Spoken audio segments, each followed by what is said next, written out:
আল্লাহর প্রশংসা, রাসূলের প্রশংসা হয় না, শুধু মানুষের প্রশংসা, শুধু মানুষের প্রশংসা। কবিরা গুনাহ এগুলি, শুধু মানুষের প্রশংসা করা। একটা মানুষ অনেক সুন্দর, আপনি তার প্রশংসা করবেন যে আল্লাহ তাকে কত সুন্দরভাবে বানিয়েছে, সুবহানাল্লাহ।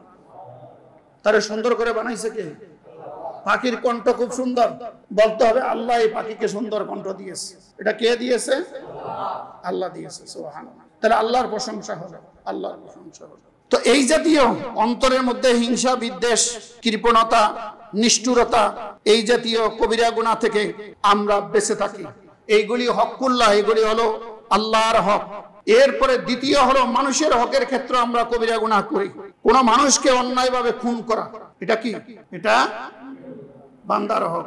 কোন রাষ্ট্রপ্রধান, মুসলিম রাষ্ট্রপ্রধান কোরআন সুন্নাহ মতে যদি আপনাকে নির্দেশনা দেয়, তাহলে ওই রাষ্ট্র এবং রাষ্ট্রপ্রধানের বিরোধিতা করা কবিরা গুনাহ, যদি কোরআন সুন্নাহ মতে আপনাকে নির্দেশনা দেয়। তারপরে ঘুষ খেয়ে অথবা না বুঝে অন্যায়ভাবে বিচারের রায় দেওয়া, এটা এই সমাজে আছে কিনা? এটা কবিরা গুনাহ। এই জন্য আল্লাহ রাসূল বলছেন বিচারকরা 3 শ্রেণীর। কয় শ্রেণী? 2 শ্রেণী জাহান্নামী, 1 শ্রেণী জান্নাতি। আল্লাহর হাবিব বলছেন বিচারকরা 3 ধরনের।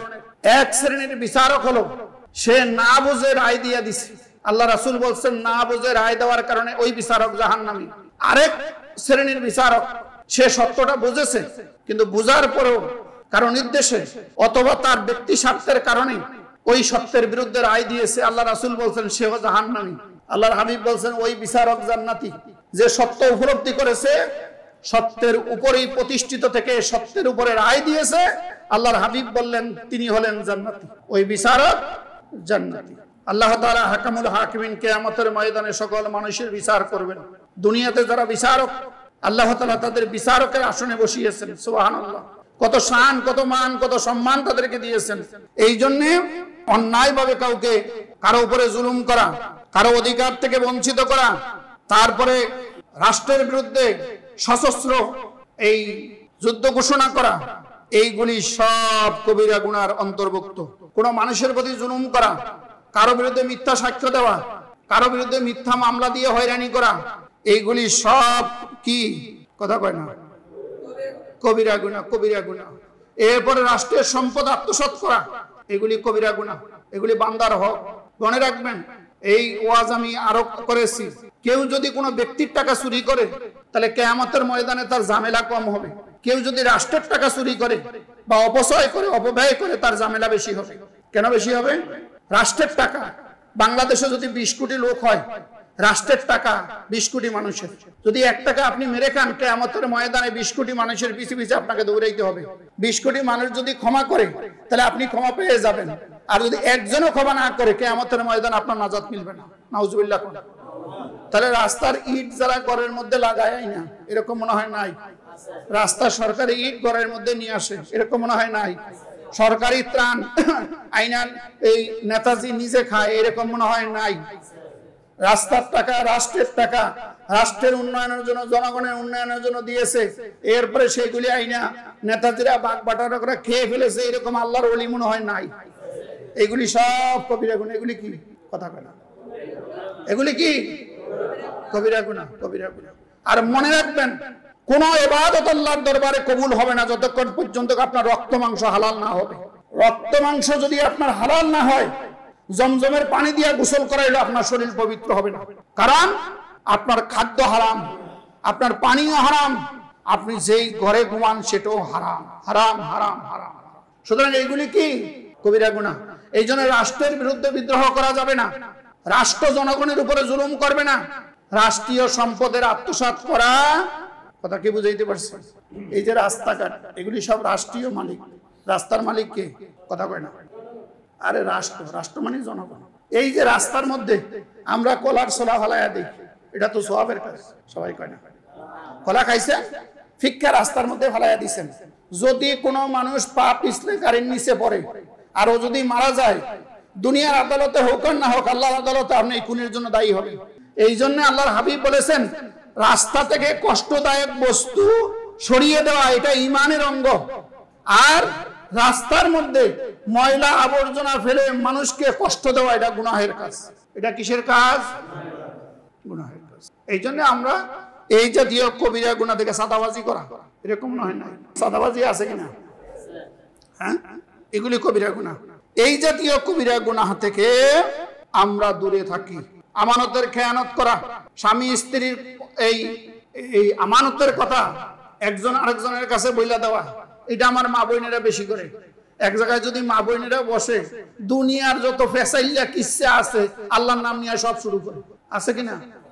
স্বামী স্ত্রীর পরস্পরের কথা কারো কাছে বলে দেওয়া, এটা কি কবিরা গুনাহ? কবিরা গুনাহ। হাসিস হলো, এগুলি কারো কাছে বলতে যাবেন না। মুসলিম রাষ্ট্রে অমুসলিম জনগণের উপরে জুলুম করা, তার অধিকার থেকে বঞ্চিত করা, এটাও কবিরা গুনাহ। এটা কি কবিরা গুনাহ? আমরা এই জাতীয় কবিরা গুনাহ থেকে নিজকে দূরে রাখি। ওজনে কম দেওয়া, কথা কয় না, কথা কয় না, ওজনে কম দেওয়া কি কবিরা গুনাহ? কিন্তু ওজনে চুরি করার কত সিস্টেম বের হয়েছে আল্লাহ তাআলা ভালো জানে। এরপরে জুয়া খেলা, মদ পান করা। গতকালকেও দেখলাম 29 জন মদ পান করে একসাথে মারা গেছে। অবশ্যই এটা ভারতে, বাংলাদেশে।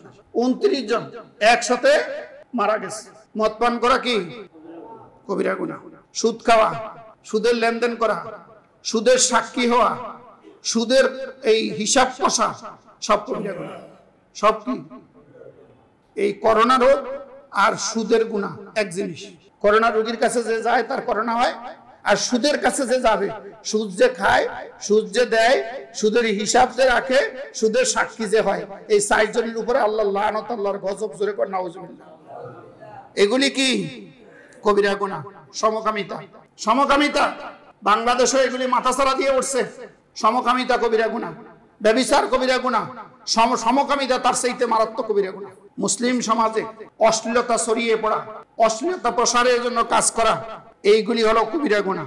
তো এই জাতীয় কবিরা গুনাহ থেকে অনেক দিনদার ইমানদারেরা বেঁচে থাকে।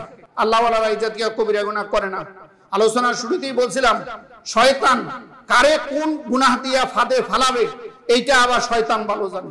এই জন্য শয়তান আল্লাহ ওয়ালা ইমানদার যারা আছে তাদেরকে কিভাবে কবিরা গুনাহের মধ্যে ফালাবে, এই বিষয়ে ইমানদারদের প্রিয় কবিরা গুনাহ। এটা হাসির ছলে আমরা করতে থাকি, সমাজ হাসির ছলে করতে থাকি।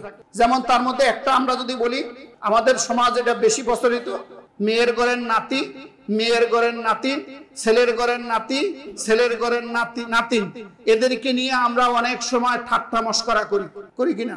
এটা কবিরা গুনাহ। কবিরা গুনাহ। আপনার মেয়েটা আপনার কাছে যেমন, আপনার মেয়ের সন্তানটা ঠিক শরিয়ার ভিত্তিতে আপনার কাছে তেমন, তার সন্তানটাও তেমন, তার সন্তানটাও তেমন, তার সন্তানও তেমন। আপনার কাছে আপনার ছেলে যেমন, ছেলের সন্তানটাও ঠিক আপনার কাছে তেমন। সুবহানাল্লাহ। কোন এটা নসব নামা, তাদেরকে নিয়ে হাসি ঠাট্টা করা, আজে বাজে কথা বলা, এটাও কবিরা গুনাহ। তওবা করতে হবে। যদি তওবা না করেন তাহলে কুফরের হালতে আপনার মৃত্যু হবে। হাসির ছলে ইমানদারেরা এগুলি করে, তামসা করে, হাসির ছলে। এগুলি মনে হয় সমাজে নাই, আছে কিনা? মারাত্মক কবিরা গুনাহ এগুলি। হযরত আদম আলাইহিস সালাম পৃথিবীর সকল নবীদের একাধিক স্ত্রী ছিল। আদম আলাইহিস সালামের স্ত্রী কয়জন ছিল? একজন, হাওয়া আলাইহিস সালাম, যাকে আল্লাহ তাআলা জান্নাতে বানিয়েছেন। কারণ তার পরবর্তী যত মানুষ আছে সব আদম আলাইহিস সালামের সন্তান।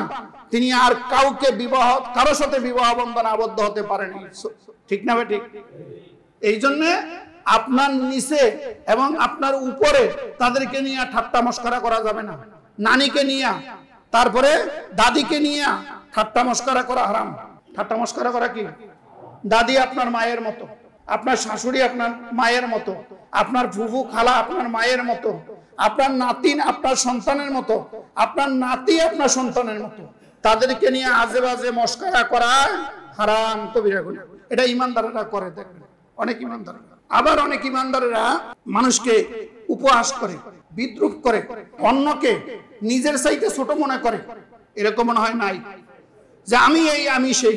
আল্লাহ রাব্বুল আলামিন কোরআনের কারিমে স্পষ্ট করে বলেছেন, ইয়া আইয়ুহাল্লাযীনা আমানু লা ইয়াসখার কওমুম মিন কওমিন আসা আইয়াকুনু খায়রান আসা আইয়াকুনু খায়রান মিনহুম ওয়ালা নিসাউম মিন নিসাই আসা আইয়াকুন্না খায়রাম মিনহুন্না আল্লাহ তাআলা বলতেছেন, ঈমানদারগণ, তোমরা কোন সম্প্রদায়কে, কোন জাতিকে, কোন দলকে উপহাস করবে না, ঠাট্টা বিদ্রুপ করবে না। তুমি যাকে নিয়ে ঠাট্টা বিদ্রুপ করো, আল্লাহ তাআলা বলেন, আসা আইয়াকুনু খায়রাম মিনহুম, সম্ভবত সে তোমার চাইতেও ভালো হতে পারে। এটা আছে কিনা আমাদের সমাজে?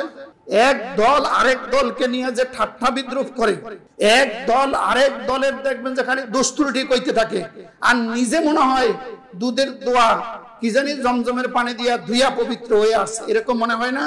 আল্লাহ বলতেছেন এটা হারাম, এটা করা হারাম। তুমি যার সমালোচনা করতেছো, আসা ইয়াকুনু খায়রাম মিনহুম, আশা করা যায় সে তোমার চাইতে ভালো।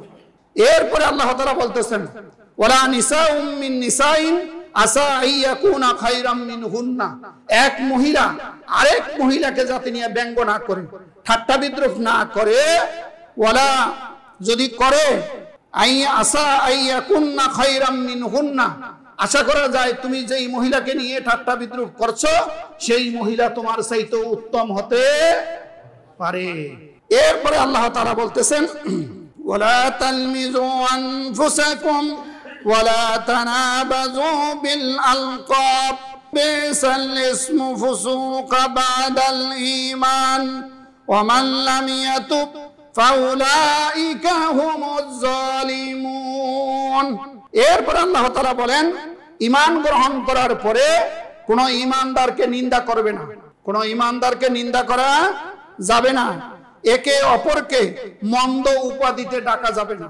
আমাদের দেশে ডাকে না, নাম হলে আবুল কাশেম, ডাকে ও কাশিয়া, এদিকে আয়, এরকম নয়, নাই আছে কিনা?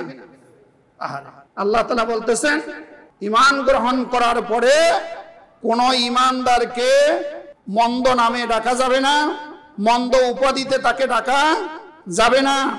যদি ডাকো, আল্লাহ বলতেছেন এই জাতীয় স্বভাব যাদের মধ্যে আছে, ওমান লাম ইয়াতুব, তারা যদি তওবা না করে, ফাউলাইকা হুমুজ জালিমুন, আল্লাহ বলতেছেন এরা হলো জালিম। এরা কি? জালিম। তাহলে আসেন, জালিম কারা? এক দল আরেক দলকে আমরা তার সমালোচনা করি, নিজের সমালোচনা করি না। এক মহিলা আরেক মহিলার সমালোচনা করে, নিজের সমালোচনা করে না। এরপরে এই ঈমান গ্রহণ করার পরে ঈমানদারকে নিয়ে উপহাস করে, ঠাট্টা করে, বিদ্রুপ করে, নিন্দা করে, বিভিন্ন আজে বাজে নামে তাকে ডাকে। এই জাতীয় কাজ যদি কেউ করে থাকে, আর যদি সে তওবা না করে, আল্লাহ বলেন সে জালিম। জালিম তো জান্নাতে যাবে? যাবে কিনা? যাবে না। সুতরাং এইগুলি আমাদেরকে পরিত্যাগ করতে হবে। অহংকার, অনেক ঈমানদারের মধ্যে অহংকার আছে, অনেক আলেমের মধ্যে অহংকার, আমি অত ইলমের অধিকারী, আমি এটা জানি, আমি সেটা জানি। আসলে আমরা তেমন কিছুই জানি না। আল্লাহ বলছেন, ওমা উতিতুল ইলমা ইল্লা কালিলা, দুনিয়ার পানিগুলি যদি ধরা হয় আল্লাহর ইলম, আর পাখির ঠোঁটের মধ্যে যেইটুকু পানি ধরা হয়, এইটুকু হবে তামাম পৃথিবীর মানুষের জ্ঞান। সুবহানাল্লাহ। তাহলে মানুষ কি জানে? আল্লাহ বলে সামান্য তোমাকে দিয়েছি, সামান্য, কিছুই জানি না। আমার দেহের মধ্যে কত উপাদান আল্লাহ সৃষ্টি করছে, সার্বক্ষণিক এটা আমি বহন করি, এটার খবরও আমি ঠিক না ঠিক? তাহলে আসেন, অহংকার, আল্লাহ তাআলা বলতেছেন অহংকার অনেক ঈমানদারের মধ্যে আছে। ঈমানদাররা সম্পদ নিয়া, সন্তান নিয়া, টাকা পয়সা নিয়া, ক্ষমতা নিয়ে অনেকে অহংকার করে। আল্লাহ বলছে অহংকার করা যাবে না। ইন্নাল্লাহা লা ইউহিব্বু মান কানা মুখতালান ফাখুরা, যারা দাম্ভিক, যারা অহংকারী, আল্লাহ রাব্বুল আলামিন এই দাম্ভিক এবং অহংকারীকে পছন্দ করেন না।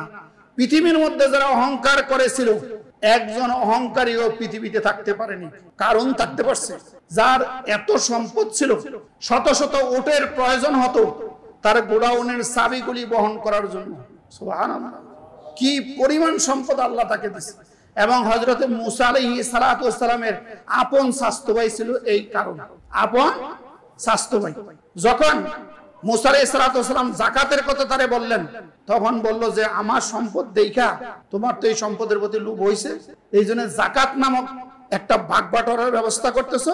সে গিয়া ফেরাউনের দলে যোগদান করছে। আর রাষ্ট্রীয় সুযোগ সুবিধা যদি পায় তাহলে তো ধনী হইতে বেশি দিন লাগে না। আপনারা কি রাগ করছেন? রাষ্ট্রীয় সুবিধা পাইলে ধনী হইতে বেশি দিন লাগে না। রাষ্ট্রের এক কর্মচারী 70-80 হাজার টাকা মাসে বেতন পায়, দেখবেন হাজার হাজার কোটি টাকার সে মালিক, ইল্লা মাশাআল্লাহ কিছু ভালো কর্মচারী ছাড়া। ঠিক না ঠিক? এরকম নয় নাই। এই জন্য অহংকার, তাকাব্বুরি, এটা আল্লাহর জন্য, বান্দার জন্য না, বান্দার জন্য না। যারা দাম্ভিক অহংকারী তাদেরকে আল্লাহ তাআলা শিক্ষা দিয়েই ছাড়বে। যেমন কারুনের সম্পদের কারণে দুনিয়াতে জায়গা হয় নাই, নমরুদের হয় নাই, ফেরাউনের হয় নাই, আবু জাহেলের হয় নাই, উতবার হয় নাই, সাহেবারও হয় নাই। পৃথিবীর কোন দাম্ভিক অহংকারীর জায়গা কিয়ামত পর্যন্ত পৃথিবীর মধ্যে হবে না। ঠিক না ঠিক? এই জন্য কোন মুমিনের মধ্যে অহংকার থাকতে লা ইয়াদখুলুল জান্নাতা মান কানা ফি কলবিহি মিসকালু যাররাতিন মিন কিবির। আল্লাহর হাবিব বলছেন, যার অন্তরে সরিষা পরিমাণ কিবির আছে, অহংকার আছে, সে আল্লাহর জান্নাতে প্রবেশ করবে না। নাউজুবিল্লাহ। আল্লাহ, এই অহংকার তো আমাদের মধ্যে আছে। কত না কত অহংকার বসে বলি কিনা? আল্লাহ আমাদেরকে ক্ষমা করুন, বলেন আমিন। অহংকার আল্লাহর জন্য, কার জন্য বলেন তো? সম্পদ, সন্তান, ক্ষমতার জন্য বড়াই করে অহংকার করা যাবে? আমরা অহংকার করি গরিব মানুষের বেলায়। আল্লাহর কোরআন বলতেছেন, এই সমাজে এমন কিছু মানুষ আছে যাদের চুল এবড়ো থেবড়ো, যাদের চুল এবড়ো থেবড়ো, গায়ের জামা কাপড় ময়লা, চেহারা দেখতে সুন্দর না। আল্লাহর কাছে তাদের অনেক মর্যাদা। তারা যদি আল্লাহর কাছে কিছু চায়, আল্লাহ সেটা দিয়া দেয়। সুবহানাল্লাহ। এরকম অসংখ্য মানুষ দেখবে। আল্লাহর হাবিব বলেন, কামিনা সাসাম আগবারা জিতিমরানে লা ইউবাহু লাহুল্লাহ আকসামু আলাল্লাহি লা ইউবারহু। এমন কিছু মানুষ এই সমাজে তোমরা দেখবে যাদের মাথার চুল এলোমেলো, পদযুগলে জুতা নাই, দুলাই দূষিত, পরনের কাপড় খুব সাধারণ। তাদেরকে দুনিয়ার সমাজের মানুষ গুরুত্ব দেয় না, কিন্তু তারা আল্লাহর কাছে এত মর্যাদার অধিকারী। তারা যদি আল্লাহর কাছে কিছু চায়, আল্লাহ তাআলা সেই বান্দাকে সেটা দিয়ে দেয়। এরকম মানুষ এই সমাজে আছে, আছে কি না? এই জন্য অহংকার সারা ছেড়ে দিতে হবে। আরেকটা হলো, আমরা মানুষের দোষ খুঁজি, অমুকের ওই দোষ, অমুকের ওই দোষ, অমুকের ওই দোষ, আন্দাজ করে কথা বলি। এরকম কিছু লোক নয় না এই সমাজে, আন্দাজ করে খামাখা কথা বলি। এক বেটা তাহাজ্জুদ নামাজ পড়তেছে, পড়ার আগে গেছে ফুসকুড়িতে গোসল করে, আরেক সুরায় গেছে চুরি করে কাদামাটি মাইকা গোসল করতে। সুরায় কয় কি, ও তো আমার মতো চুরি করে আসছে। আর যে তাহাজ্জুদ পড়ছে সে কয়, আরে ও তো তাহাজ্জুদ পড়ার লোক আছে, এই যে গোসল করতে আসছে। এরকম আন্দাজ করা লোক নয় না এই সমাজে। যে যেমন তার ধারণাটা তেমন। আতরের শিশি যদি আপনি খোলেন, তাহলে দেখবেন আতরের গ্রান বেরিয়ে গেছে। হ্যাঁ, আর ডাস্টবিনের ময়লা যদি খোলেন, তাহলে তো দুর্গন্ধ বেরিয়ে যাবে।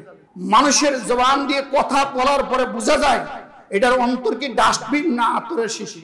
ঠিক না ভাই? ঠিক কথায় বোঝা যায় এটা কি আল্লাহওয়ালা না বেঈমানওয়ালা না শয়তানওয়ালা, এটা বোঝা যায়। এই জন্য আন্দাজ করে আমরা কথা বলবো না ইনশাআল্লাহ। তাহলে আন্দাজ করে অনুমান ভিত্তিক কথা বলবো না। আমরা ইমানদাররা অহংকার করব না। কোন মুসলমানকে আমরা উপহাস করব না। এরপরে কোন কওমকে আমরা ছোট করে কথা বলবো না। মানুষের দোষ গাটাগাটি করব না, মানুষের দোষ গাটাগাটি করব না। এই সমাজের হাজারো অপরাধীরা সাধারণ দুই একটা অপরাধ যে করে তাকে নিয়ে ঠাট্টা মস্করা করে। এইগুলি ইমানদারদের পরিহার করা, পরিত্যাগ করা দরকার। আল্লাহ তাআলা এই কথা আমাদের সকলকে বুঝার তৌফিক দান করুন। ওয়া মা তৌফিক ইল্লা বিল্লাহ। আসসালামু আলাইকুম ওয়া রাহমাতুল্লাহ।